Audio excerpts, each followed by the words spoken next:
All right, let's do it. Let's do this totally good faith call here.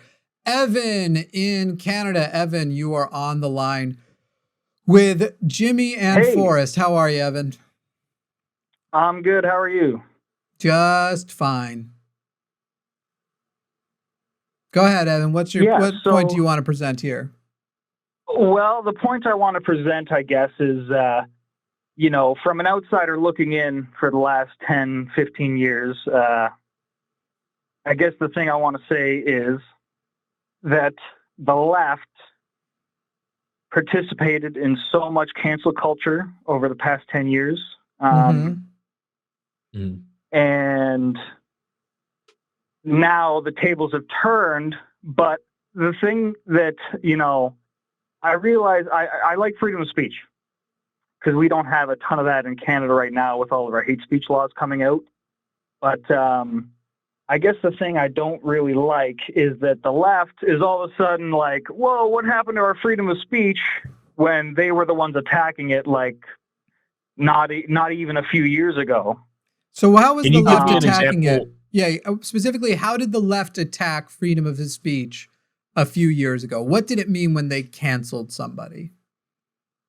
Well, it'd usually be for having an opinion, mostly a political opinion that Great. And what would they do? they Not for didn't what? agree with. We were granting the idea that they were canceling. So what was it they were doing that was canceling that was wrong, that was opposing free speech? Well, I guess it'd be mass flagging posts and getting people deplatformed for some benign opinions, but even great. Now, I can't remember that's great. specific cases. That's good enough. That's good. I don't even disagree. Mass flagging, deplatforming, individuals mass flagging, deplatforming. I don't disagree that happened. It definitely happened. In fact. All right, now, Evan. Not to say that they didn't then go find alternative platforms, but fair enough. People who felt they shouldn't have lost their Twitter, who don't lose their Twitter today. What is the main complaint right now about the rights violation of freedom of speech actually being taken up by leftists like myself, by leftist representatives, not by 15-year-olds on Reddit, actually brought up by us as a violation of free speech? What are we saying the right is doing wrong? Is it just censorship and deplatforming? Well, I'm not sure. I'm going to be honest with you. I've Would you never like me to answer? Seen your stream before. Yeah, go ahead. Just tell me your perspective. I'm going to start actually once again restating. I agree that lots of people on the left in large use deplatforming and mass flagging to try and silence the sources of speech that they found repulsive and disgusting, that they tried to use those consequences where they could, whether they were successful or not, and whether they created a bigger monster or not. The problem with the right is not that. And in fact, last week, when people were, or 2 weeks ago, when people were trying to get people fired for the Charlie Kirk thing, I never called that a violation of freedom of speech, except to point out that they used to call that, to point out the irony, like, oh, interesting. You used to say getting people fired was a violation of their freedom of speech. What I have said is a violation of the freedom of speech is when a government entity joins in on it.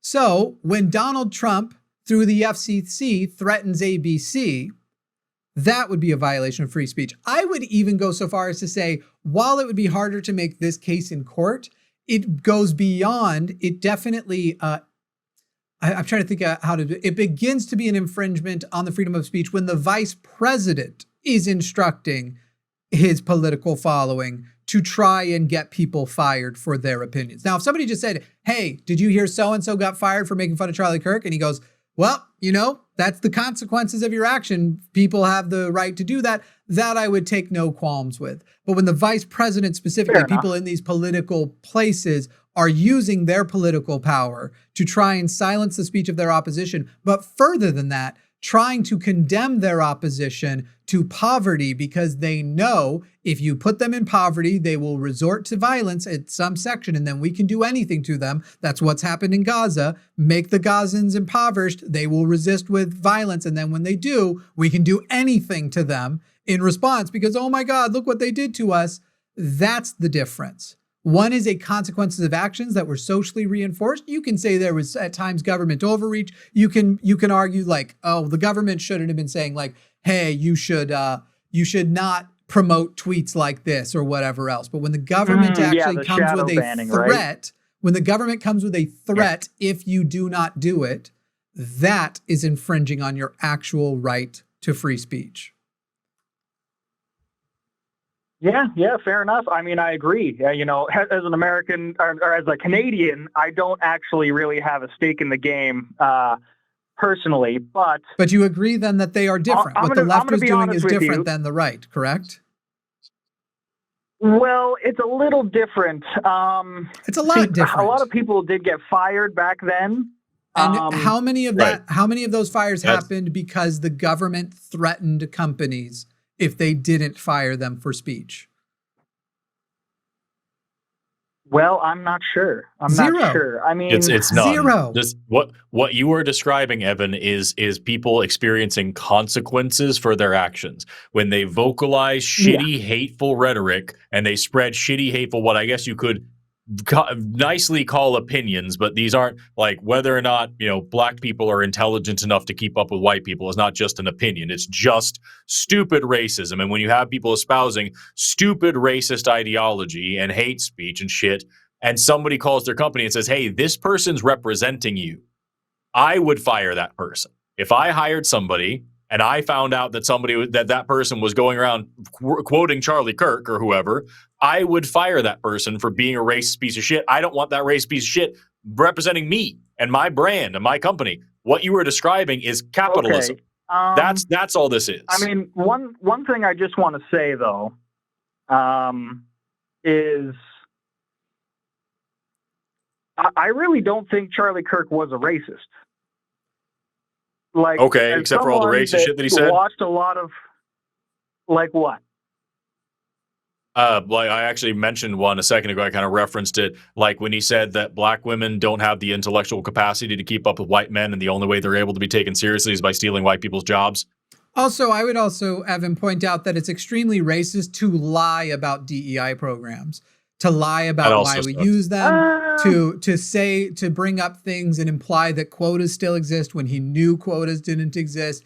It is actually to misrepresent when DEI clearly exists as a way to counter the fact that if you are already in a white cultured company, you are likely to just subconsciously, not even maliciously, racistly, but just subconsciously end up hiring white people. In fact, even Jon Stewart, liberal who he is, was at one point offended because it was brought to him that they were basically a bunch of white people, and then realized that they were right and that he was participating in a system where the way that people are being screened to become potential writers and performers on his show, there was built into that something that was going to ultimately exclude, without any malice, people who weren't essentially white dudes.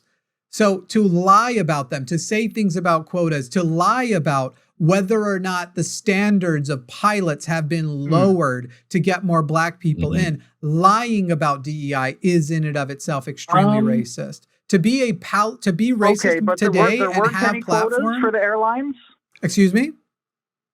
There weren't any quotas, like they weren't correct. Quotas have trying not to get more existed black for people and decades. women? No. Actively wanting to get more black people and women is different than saying you must get this specific number minimum of there are not quotas, and they did not lower standards. It's basically like when they call well, that's good. It's like when they call Judge Ketanji Brown Jackson a DEI hire, because it's like, why are you not bringing up all of her qualifications to be there? The fact that she's extremely qualified. And if that's all you say, she's a DEI hire, and leaving out the fact that she is more qualified than other people on the bench, including other white men, that those qualifications are there, you're essentially saying something out there. Implicit here is a reason she couldn't be qualified despite having those qualifications.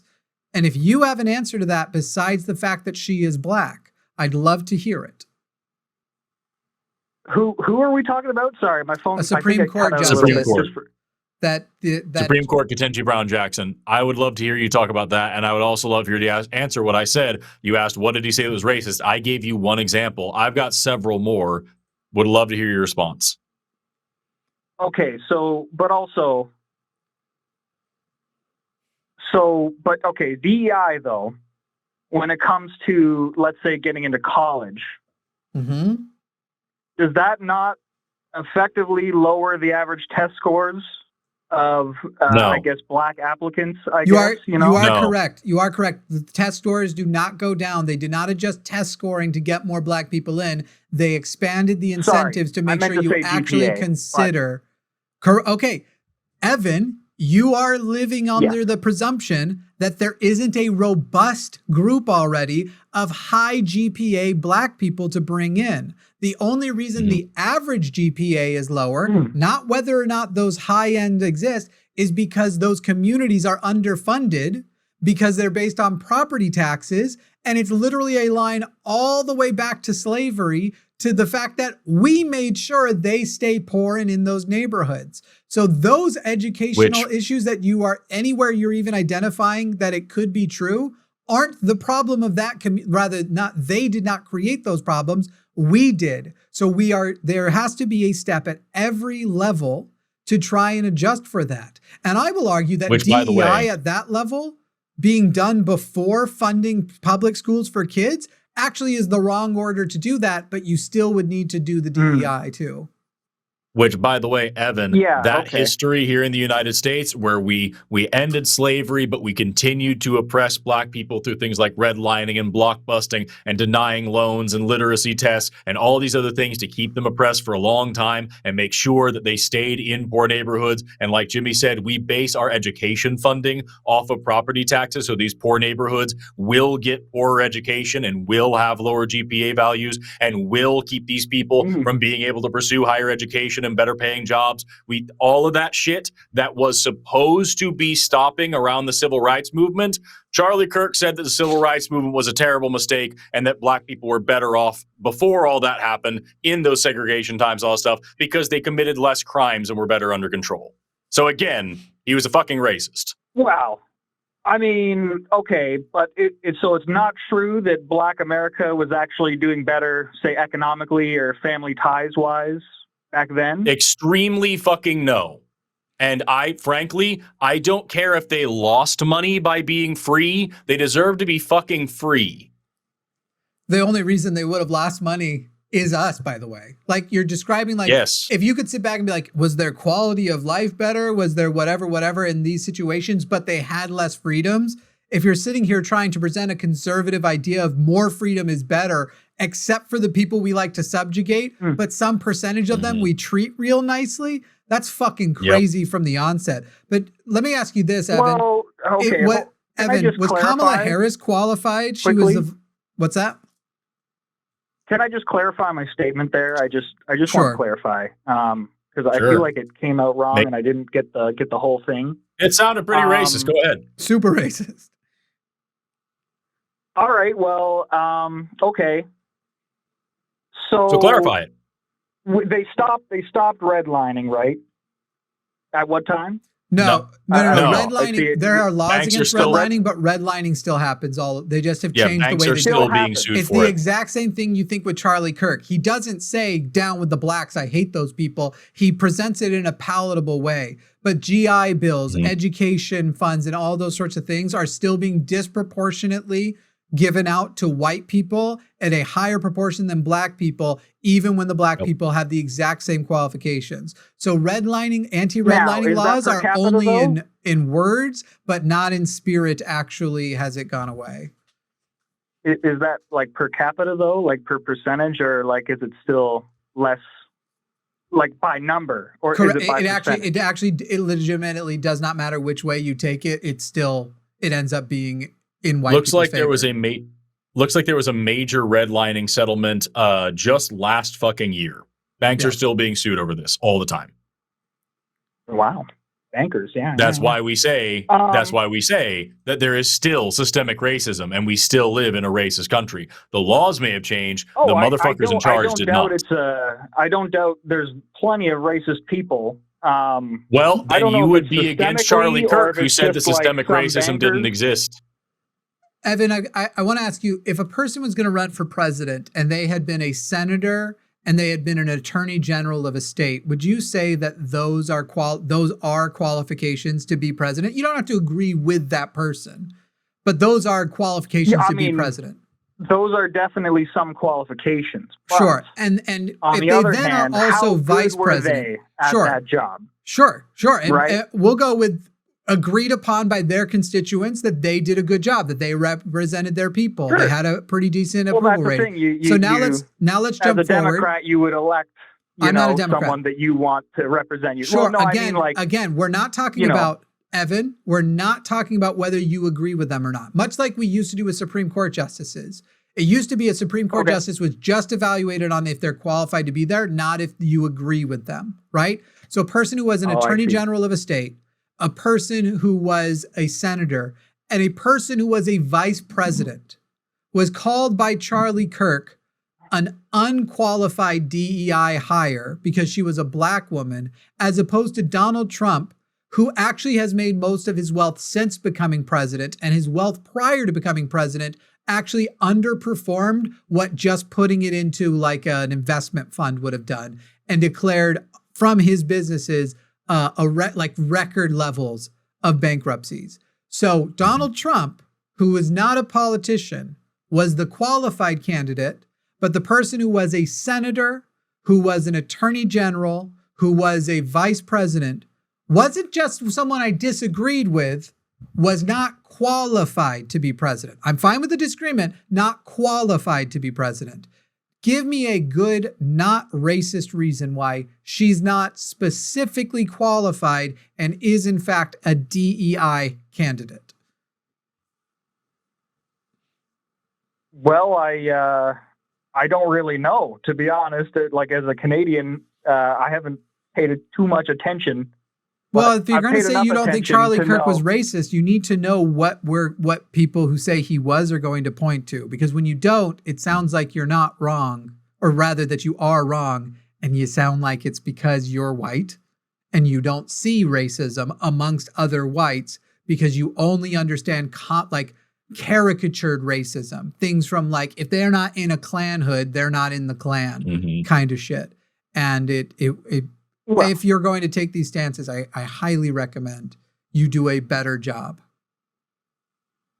Okay, but one thing I'd like to say, on behalf of Charlie Kirk, is when I did watch him, he would typically, it's crazy, he'd be arguing with black students that no, you're not actually different than white people, If you were exactly the same as me, culture-wise, you would be doing like exactly what I'm doing right now. You know what I mean? Like, if you were raised exactly the same, like biologically, I guess is what I'm saying. Evan, There's this doesn't help. difference It between makes black it and much white people. worse. It makes it much worse that he can acknowledge that those things were true, but did not support policies to bring equity to their communities. In fact, supported the opposite. If he recognizes that we are genetically the same, that we in a lab are the same, that there aren't differences, but continues to support presidents and policies that keep black people disproportionately in poverty and in prisons, that's worse. Because it sort of is this type of cynical thing of like, but I recognize I'll get away with this because the natural urge a person has to be racist will make them not care about that, and we'll be able to once again funnel more money from the impoverished to the rich. And would still be racist, by the way. Also, when it we're doesn't make it not racist to acknowledge those things. Also, just throwing this out there, when you talk about culture, I know you were paraphrasing, but speaking of culture, this is the same guy who said that his white Western European Christian culture is like the entire reason for civilization as well. So like, just he expected black people to be grateful that they were brought into civilization by people like him. Well, I'm not going to lie. Looking at how people live in Africa, I probably, if I was black, I probably wouldn't still want to be there if I lived in America nowadays. You mean the amazingly high? Do you mean the amazingly highly developed cities all across Africa, or do you mean like the little mud huts you see on National Geographic and assume these people are so stupid that they just can't do anything better? which is what people usually say no, when they that's- say that's dumb shit not like what that, That's Evan. not what I'm thinking of. Evan, there are lots of beautiful The amazingly and developed cities. Some of them are amazingly developed. I'll give you that. Mhm. Okay, but Yeah, and most some of them places in America still are amazingly impoverished. developed. What it's funny Well, that you absolutely. A lot yeah. of America is very impoverished, right. Evan. right, and the only reason we Absolutely. have And a better maybe- image of Compared it to is how because much it's things white cost, poor I people. agree. I 100% Right. agree. And maybe Like, I'm not certain gonna parts argue of with you on Africa, that. Like, maybe certain parts of Africa wouldn't be so impoverished if they weren't like horribly colonized and had all of their natural Right, that was gonna be resources my stripped next away question. from them. And a lot of governments in the global north were funding dictators and shit in these regions and squashing civil rebellion in these regions and making sure they stayed as poor as possible so they could be exploited. You know, kind of like we've done all over the rest of the world. But for you, it's very easy to look at these people and say, they're all just so poor and so terrible. What an awful government. While you live off of the fruits of their exploitation. You live in a wonderful place with wonderful privileges and a relatively very easy life because you benefit from their exploitation, and then you shame them for looking like they were exploited. That's the racism that Charlie Kirk promulgated that you clearly soaked up like a fucking sponge. Yeah, so I am curious, Evan, if white culture is so superior and creates such better societies that would be worth more to be a part of, you'd want to be a part of, why was the several centuries, the 15th through 19th century, we started to decolonize in the 20th century, European colonization of Africa, why did it make it worse? Why did poverty rates go up? Why are these places destabilized after? Why do you still see famines there? Why do you still see destructured governments? Why, if it was so great, was decolonization necessary in the first place? And we didn't see like, yeah, look, we did it. We solved all their problems.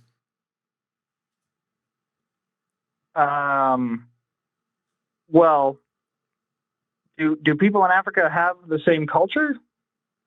They had it forced on them for centuries. They had it forced on them for centuries. Yes. Granted, it was a sort of like peasant type of culture because they weren't treated as equals to whites. It was basically feudalism, yes. Right. But Evan, that was, previous. Okay, so that was in the past, so we can't be responsible for that. We just took all their resources, left them in poverty, and we're like, hey guys, sorry we did that. We're decolonizing now, so we're the good guys. But we're not going to get you back up on your feet. We're just going to abandon your asses. Do we bear any responsibility, the Europeans and their descendants? Is there no responsibility because enough time has passed? They should have found those bootstraps and lifted themselves by now?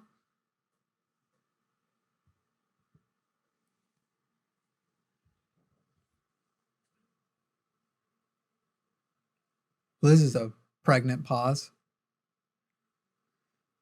Did we lose Evan? I don't know, man. It annoys me that racists are the most fucking needy people in the entire world because they want a fucking gold star when they act halfway civilized after they fucking oppressed people for generations. It's like the world champion of puppy kicking wanting a fucking medal when he quits kicking puppies. It's so fucking stupid. Evan, are you and back? he's like, why are all these puppies walking weird? Look at them. They're assholes. What, did I cut out? Yeah, you were totally silent. Yeah, we didn't hear you for a while. I'm sorry. There's a big thunderstorm going on up here in Ontario, so it happens. Yeah. Anyways, where did I get cut off there?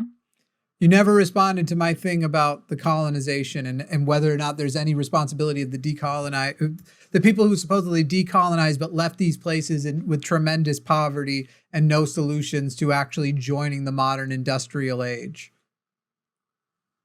Okay, yeah. I'll just repeat from the beginning, I guess, then. I said that, yes, we are partially responsible. But at the same time, now that we're out of there, when did decolonization actually happen? A lot of it through the 20th century. It's never history. First of all, it's never been finished, but a lot of what we're calling decolonization, which is white people feeling better about themselves. So we no longer have to talk about these places that we're omitting from our trade agreements and our leaving in like disarray. But anyway, through the 20th century. Last century. Yeah. So I guess what I'd say, I get it's not like a blanket statement over all of Africa because it's a big fucking place. Whole last continent. Yeah, it's a whole continent, right? But and Donald Trump is in after, I guess, what you would call decolonization, I guess. So I actually have a question, Bill, before I answer this. How did they decolonize? Like, did they just pull out and say, oh, it's all up to you guys now? Or did they, I guess, I don't say hand for control of the governments, Did they have governments set in place as kind of puppet governments? You know what I mean? As you mentioned, depends Africa, on the place. Big ass place. So yeah, it depends on the place. And I'll tell you, it depends on the place, dependent on what resources were still there that we wanted a piece of. If there was gold and diamonds, those areas probably, at least for a while, had a little bit better agreements. And that's turned out bad because, again, nobody looking at even videos, apparently, of black people dying in mines and shit there seemed to give much of a fuck. So they're like, wow, we can really treat them like garbage and get them to sell us all of their resources for cheap. We destabilize a continent, as we do. This is like what everybody calls in socialism's never worked. Actually, it's been working pretty good in a lot of places. And in America, every time capitalism fails, we save it with socialism. But America has destabilized everything that threatens their the appearance of how great they are when a socialist nation does start to look pretty damn good compared to them. Anyway, we're going to move on because we've only got 26 minutes left and we have a couple calls. Yeah, I would just encourage you, just look up the rubber terror. Start there. Start with the genocide of King Leopold of Belgium when he went to the Congo and slaughtered, I believe it was over 10 million people, if I remember off the top of my head. They used people's fucking hands as currency. They're chopping off hands left and right. Like, just look that up and then ask yourself, this shit happens back and extends into the beginning of the 1900s. Now, how long do you expect it to take for this country to just whip itself up into the modern technological empire that you have there in Canada and just all by themselves? Even as if that was the case, as if we just left them the fuck alone after that, how do they just magically do these things? And then also grapple with the fact that that isn't what fucking happened at all. That they were continuously exploited, and to this day are continuously exploited. There is still genocide going on in Congo today, so that you can have the phone that you're calling into this show with. So, like, just think about it for a fucking second, and then, think about it for a fucking second, and then maybe vehicle mandate that Mark Carney's bringing in right now, like. And don't pretend it's because of the Africans that you hate. Yeah, no, it's not that at all. But like, just think about that for a second, and then next time you say something like, "Well, I wouldn't want to live in Africa. I mean, fuck, their culture's so bad." Maybe it'll ring a little bit more like what it actually is, which is just ethnocentrism. And if you do bring it up, do know I'm going to want to know which specific culture, since we're kind of seeming to do an equivocation of ethnicity equals culture. And I think isn't it 2,500, 2,000 to 3,000 different ethnicities in Africa? So there is that little thing. There's several hundred in just Nigeria. And ethnicities. But I just want to say one thing before I go. Okay. At the end of the day, culture makes the country. And regardless of whether, they were exploited or not, at the end of the day, when the white people leave and then I guess the natives start their own government and then they facilitate, I guess, they're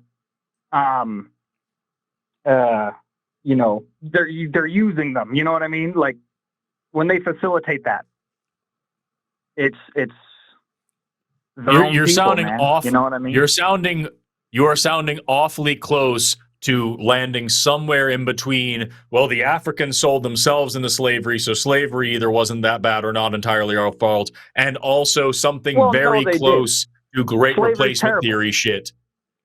Very close to great replacement theory shit, where it's like, Yes, where like my culture is so superior and that's why I have to protect it because these other people from these other cultures, these inferior cultures are going to fuck shit up for me, which by the way, Charlie Kirk also advocated for the Great Replacement Theory, which is Nazi shit.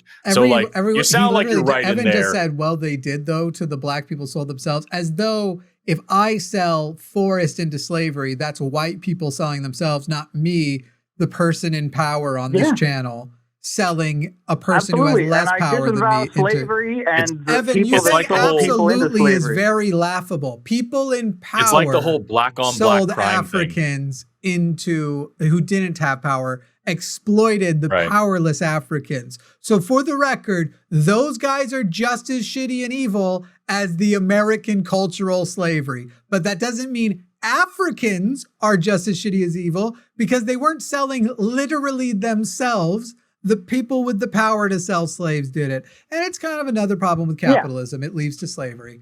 Evan, we got to go. We got 22 minutes left. It's just getting worse, Evan. Thank you, Evan.